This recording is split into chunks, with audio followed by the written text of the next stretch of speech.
청취자께서 보내주신 자료, 이거 정말 흥미롭게 읽었는데요. 이걸 바탕으로 오늘 좀 깊게 파고 들어보죠. 아, 그 뉴욕의 새 시장 이야기 말씀이시죠? 맞습니다. 2026년 1월 1일, 그러니까 정말 얼마 안 됐죠. 뉴욕의 조람 맘단이라는 30살의 아주 젊은 시장이 취임했어요. 네. 뉴욕 최초의 무슬림 시장이라는 점도 그렇고 스스로를 민주사회주의자라고 부르잖아요. 네, 맞아요. 그래서 그런지 공약들이 정말 파격적이에요.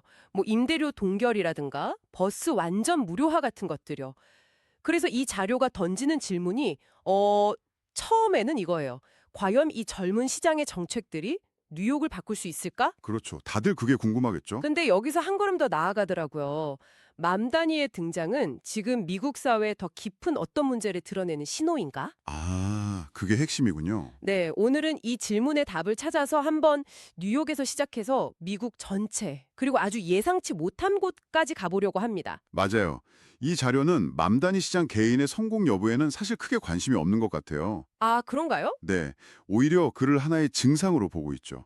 미국이라는 이 거대한 시스템이 앓고 있는 어떤 근본적인 질병이 뭔지, 그리고 그 리더십의 위기가 어디까지 와 있는지를 보여주는 상징으로 그를 해석하고 있거든요. 아하. 그래서 이야기가 뉴욕을 훌쩍 뛰어넘어서 미국 문명 전체, 그리고 심지어 한국과의 관계라는 굉장히 거대한 그림으로 뻗어나가는 거죠. 자, 그럼 이 자료가 진단하는 미국의 위기, 그 질병의 정체부터 한번 들여다보죠. 네, 시작부터 아주 날카로운 지적이 나오더라고요. 현 민주주의가 유권자에게 뭐 세금 감면이나 복지 같은 그렇죠. 물질적인 대가. 네, 그런 물질적인 대가를 주고 표를 사는 일종의 거래가 되어버렸다는 거예요.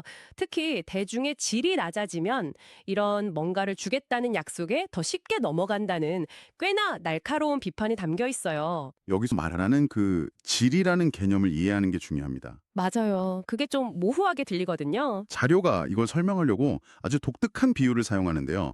미국을 인류가 마지막으로 만든 신도시라고 해요. 신도시요? 네.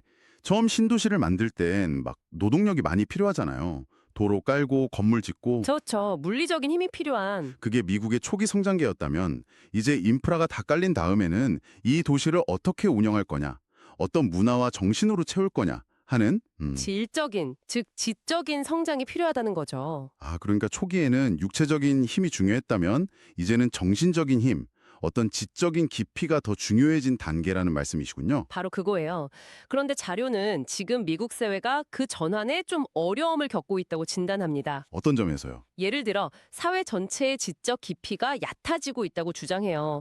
당장 먹고 사는 문제, 그러니까 일하는 데만 너무 집중하다 보니까 깊이 생각하고 뭔가 지식을 쌓는 데는 좀 소홀해졌다. 네, 바로 그거죠.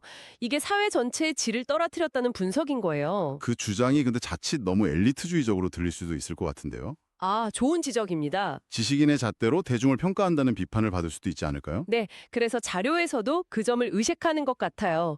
이게 뭐 특정 계층이 우월하다 이런 의미가 절대 아니고요. 그게 아니라 사회 전체가 다음 단계로 나아가기 위해 필요한 동력이 부족해졌다는 의미로 봐야 해요. 그 결과가 바로 막대한 국가 부채라던가 해결되지 않는 사회 갈등, 그리고 시민들의 끝없는 불평, 불만으로 나타나고 있다고 설명합니다. 시스템은 삐걱대는데 누구도 근본적인 해결책을 내놓지 못하는 상황? 그렇죠. 그리고 바로 이 지점에서 리더십의 공백 문제가 등장하는 겁니다. 아하. 과거 조지 워싱턴이나 케네디 대통령처럼 서로 다른 생각들을 하나로 묶어서 이 거대한 대륙을 이끌었던 그런 품성과 비전을 가진 리더들이 있었잖아요. 네, 있었죠. 하지만 지금은 똑똑한 전략가나 행정가는 많아도 그런 거대한 품성을 가진 인물이 보이지 않는다는 게 이 자료의 진단입니다. 사회 전체의 지적인 깊이가 얇아지니까 그런 리더를 길러낼 토양도 또 그런 리더를 알아볼 안목도 사라졌다는 그런 이야기네요. 그렇다면 이런 상황 속에서 등장한 맘다니 시장은 어떻게 봐야 할까요? 자료에서는 그가 어려운 사람들을 돕고자 하는 선한 의도는 있지만 결국 배의 키를 바르게 잡을 수는 없다고 꽤 비관적으로 평가하더라고요. 여기서 과도기적 인물이라는 개념이 등장합니다. 이게 중요합니다. 과도기적 인물? 네, 맘다니 시장이나 아니면 그 정반대 지점에 있는 것처럼 보이는 트럼프 전명 모두 이 자료는 같은 카테고리로 묶어서 봅니다. 아, 트럼프까지요? 정말 의외네요. 그렇죠. 이들은 기존 질서가 무너지고 있다는 걸 보여주는 강력한 신호탄이지만 새로운 질서를 만들 대안은 아니라는 거죠. 아, 즉, 최종 해결책이라기보다는 미국 사회가 지금 거대한 변화의 소용돌이 한가운데 있다는 걸 보여주는 그런 상징적인 인물들이라는 겁니다. 아, 그러니까 이들의 정책 하나하나가 성공하냐 실패하냐 이걸 따지는 것보다 맞습니다. 네. 왜 지금 미국 사회가 이런 극단적인 인물들을 필요로 할 수밖에 없는가, 그 시대적 배경에 주목하라는 의미군요. 정확합니다. 그래서 자료는 우리가 이런 현상을 보면서 섣불리 희망이나 절망을 이야기할 게 아니라고 조언해요.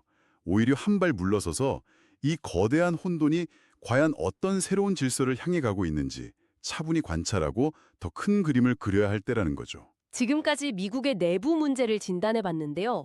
정말 흥미롭게도 이 자료는 위기의 해법이 미국 안이 아니라 외부와의 새로운 관계 설정에 있다고 주장해요. 네, 그렇죠. 그리고 그 파트너로 놀랍게도 한국을 지목하는데요. 솔직히 이 부분부터는 저도 자료를 읽으면서 약간 고개를 갸웃하게 되더라고요. 하하, 그렇죠. 너무 엄청난 비약처럼 느껴질 수 있죠. 네. 이 지점이 이 자료의 가장 도발적이고 또 어떻게 보면 가장 핵심적인 부분입니다. 논리의 시작은 과거사예요. 2차 세계대전 이후에 미국이 한국에 막대한 원조를 해주면서 도왔던 역사를 언급하거든요. 네, 그랬죠. 그리고 이제 그 관계를 뒤집을 때가 왔다고 말해요. 이제는 한국이 미국을 도와야 한다는 거죠. 한국이 미국을 돕는다. 이게 말이 쉽지 현실적으로 가능한 이야기인가요?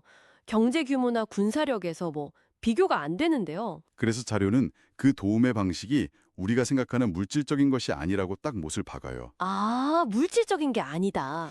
네, 돈이나 군사력으로 돕는 게 아니라 바로 지혜로 도와야 한다는 겁니다. 지혜요? 이게 무슨 뜻이냐면 미국이 지금 겪고 있는 위기의 본질이 물질의 부족이 아니잖아요. 지적인 공허함과 방향 상실에 있기 때문에 한국이 가진 정신적 자산과 지혜로 키워줘야 한다는 논리예요. 지혜라는 말이 참 좋은 말이긴 한데 너무 막연하게 들리기도 해요. 참지어 미래에는 미국과 한국이 손을 잡고 인류 전체를 이끌 거라는 거의 예언에 가까운 주장까지 나오던데요. 네, 그리고 그 주장을 뒷받침하기 위해 천손이라는 개념까지 가져옵니다. 잠깐만요. 천손이라는 단어는 굉장히 강한 뉘앙스를 풍기는데요. 그렇죠. 자칫하면 어떤 선민 사상이나 국수주의적인 주장으로 오해받기 쉬운 표현 아닌가요? 물론입니다. 그래서 자료도 그 부분을 굉장히 조심스럽게 다뤄요.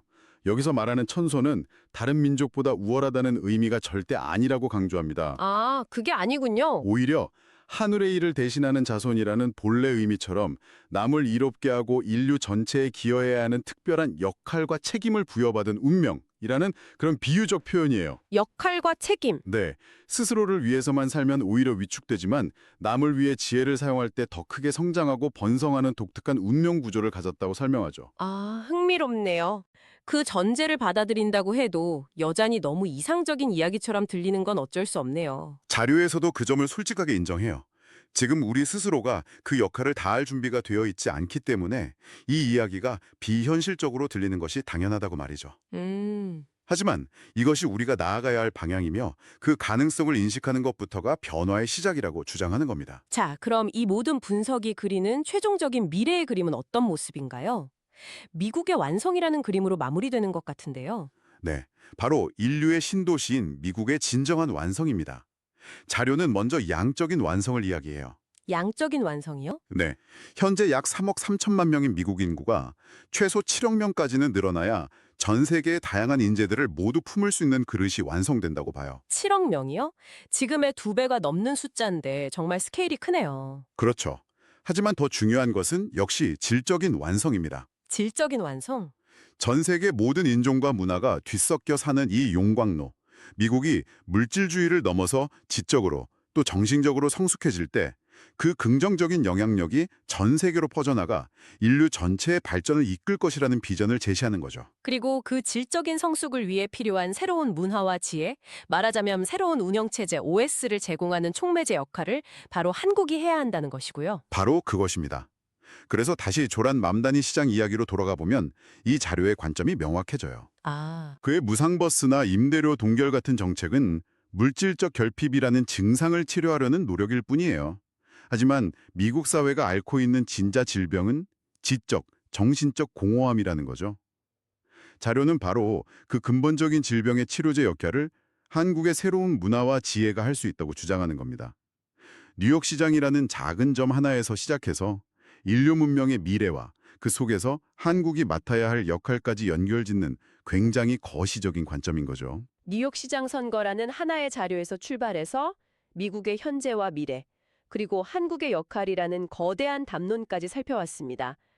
솔직히 처음엔 좀 황당하게 들리는 부분도 있었지만 정치 현상을 문명사적인 관점에서 재해석하려는 시도 자체는 굉장히 신선하고 흥미로웠어요. 오늘 이야기의 핵심은 이것 같아요. 우리가 매일 뉴스에서 접하는 정치적, 경제적 문제들이 사실은 그보다 더 깊은 차원의 지적, 정신적 위기에서 비롯된 현상일 수 있다는 진단. 네, 그렇죠. 그리고 그렇기 때문에 그 해법 역시 물질적인 처방이 아닌 지혜와 상호성장이라는 새로운 패러다임에서 찾아야 한다는 제안이었죠. 이 자료가 우리에게 마지막으로 이런 생각할 거리를 던져주는 것 같습니다. 네. 모든 국제관계가 철저한 국익계산과 거래로 이루어지는 세상에서 한 국가가 다른 국가에게 돈이나 군사력이 아닌 지혜를 건넨다는 것은 과연 무엇을 의미할까요? 정말 근본적인 질문이네요. 만약 한 나라의 가장 위대한 수출품이 반도체나 자동차가 아니라 세상을 바라보는 새로운 관점이나 삶의 방식이 될 수 있다면 그것은 현실에서 어떤 모습으로 나타날 수 있을까요? 한 번쯤 깊이 고민해 볼 만한 질문인 것 같네요.